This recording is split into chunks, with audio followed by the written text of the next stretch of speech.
Salut, c'est Hugo, j'espère que vous allez bien. Comme chaque jour, on est parti pour un nouveau résumé de l'actualité en moins de 10 minutes. Et évidemment, on commence avec les annonces d'Emmanuel Macron qui ont été faites ce soir à la télévision. La principale annonce, on vous en parlait déjà hier, mais c'est désormais confirmé, un couvre-feu va être installé dans plusieurs villes et métropoles. Les villes et métropoles où le couvre-feu va être mis en place, c'est les suivantes: Lille, Rouen, Paris et l'Île-de-France, Lyon, Saint-Étienne, Grenoble, Toulouse, Montpellier et Aix-Marseille. Dans ces zones, il va être interdit de circuler de 21h à 6h du matin à partir de samedi, et donc impossible de sortir à l'extérieur pendant cet horaire, entre 21h donc et 6h. Le soir donc tout va être fermé, mais la journée tout reste ouvert, y compris les écoles ou encore les entreprises. Autrement dit, si vous êtes au travail ou alors à l'école la journée, vous devrez faire en sorte de partir du travail ou de quitter vos cours pour être chez vous à 21h. Ce couvre-feu, il va durer au moins 4 semaines, c'est-à-dire donc jusqu'au 14 novembre minimum, et il pourrait aller jusqu'à 6 semaines, soit jusqu'au 1er décembre. Il y aura malgré tout évidemment des exceptions à ce couvre-feu.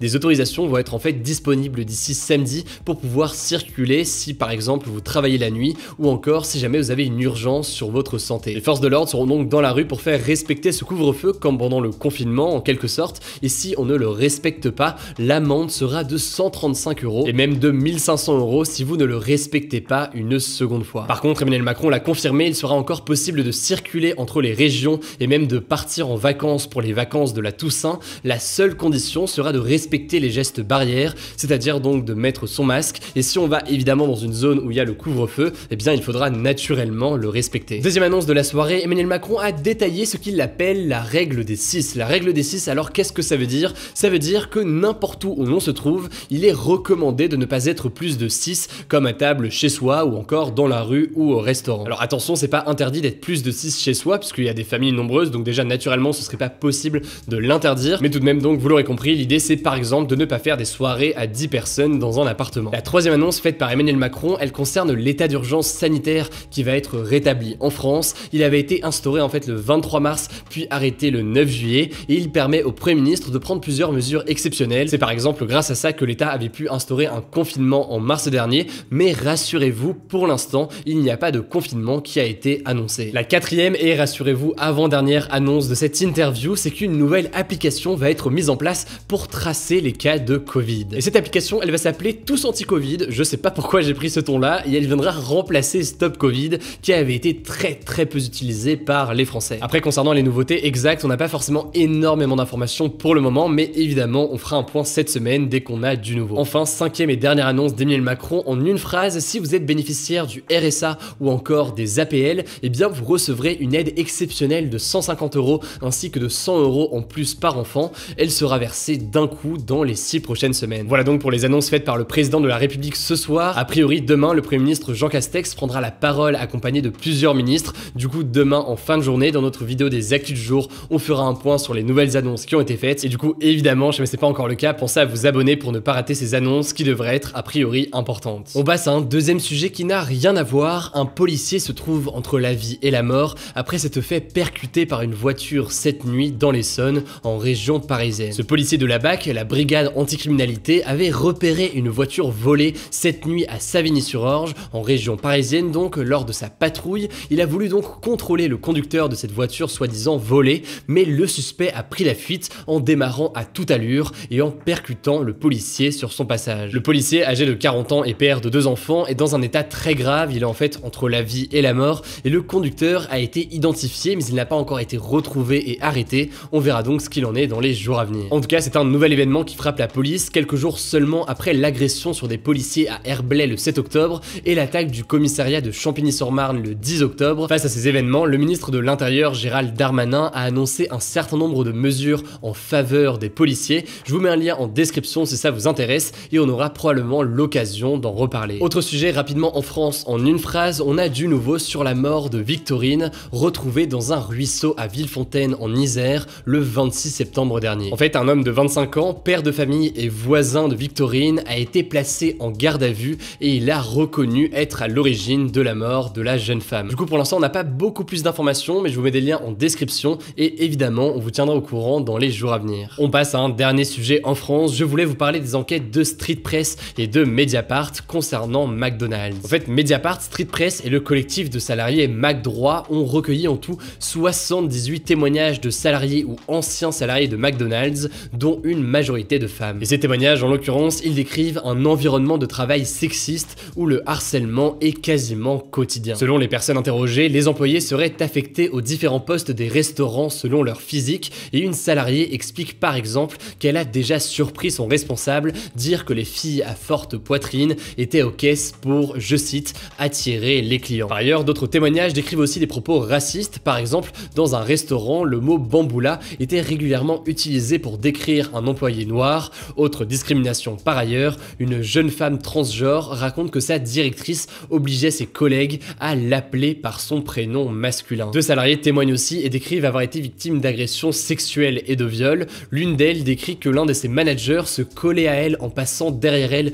pour se frotter contre ses fesses, et une autre raconte s'être fait violer lors d'une soirée entre membres du personnel par son manager. Alors, face à ces accusations très graves, de son côté, le groupe McDonald's France a expliqué qu'il n'était pas responsable juridiquement des établissements franchisés. Je vous la fais simple, mais en gros, McDo a des restaurants qui sont gérés directement par McDonald's, mais il y a aussi d'autres restaurants que l'on appelle donc des restaurants franchisés qui sont cette fois-ci gérés par des patrons indépendants. En gros, pour McDonald's, pour un certain nombre de cas, c'est de la faute des responsables de ces restaurants franchisés et pas de l'entreprise McDonald's en tant que telle, et ce même si, je cite, elle condamne avec la plus grande fermeté tous ces comportements. En tout cas, depuis la publication de ces deux enquêtes lundi, de nombreux témoignages qui vont dans le même sens ont été publiés sur les réseaux sociaux, et si ça vous intéresse, je vous mets donc le lien des enquêtes directement en description. Comme tous les jours, vous le savez, on fait un point à l'étranger et on commence avec le Venezuela, où les manifestations se multiplient à cause des pénuries d'essence, d'eau et d'électricité. En fait, depuis plus d'un an, le pays s'est plongé dans une grave crise politique et économique, une crise qui s'est empirée avec la crise du Covid-19. Les habitants sont frappés par d'immenses pannes d'électricité qui paralysent le pays,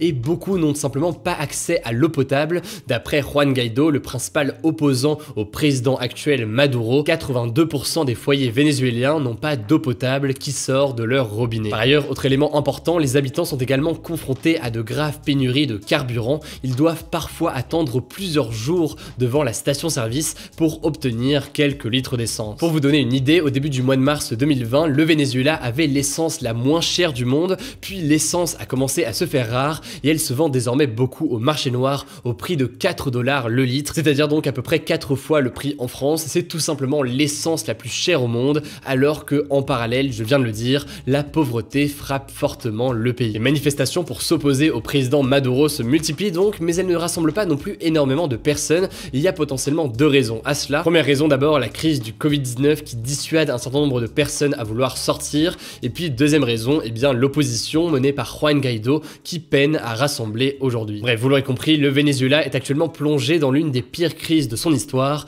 On verra ce qu'il en est dans les jours à venir. Avant le débat, on passe à la note positive, vous le savez, et aujourd'hui je voulais vous parler d'une innovation d'une start-up toulousaine pour éliminer le coronavirus. Cette innovation, développée par l'entreprise Pilote, c'est un film plastique qui est en fait une sorte de bouclier qui permet d'éviter les contaminations. En gros, les virus et les germes qui se retrouvent sur ce film plastique sont automatiquement détruits, et c'est un film plastique qui est efficace pendant environ 4 ans. Et en l'occurrence, je vous en parle aujourd'hui parce que c'est un dispositif intéressant pour lutter contre le coronavirus, surtout lorsque l'on sait que le virus pourrait rester sur une surface jusqu'à 28 jours, selon l'agence scientifique nationale australienne. En tout cas, cette technologie a déjà convaincu plusieurs entreprises françaises, dont la compagnie aérienne Corsair, qui l'a justement installé sur ces tablettes qu'on a quand on est assis dans l'avion, dans un objectif de limiter la propagation du virus. Le débat hier, c'était le suivant: seriez-vous favorable à la mise en place d'un couvre-feu dans les zones d'alerte maximale? Vous le voyez avec les résultats, c'est un résultat quasiment parfaitement équilibré, c'est assez rare. Quant au débat aujourd'hui, c'est le suivant: approuvez-vous les mesures annoncées par Emmanuel Macron? Alors je sais, ça fait un peu doublon avec le débat d'hier, sauf qu'aujourd'hui, logiquement,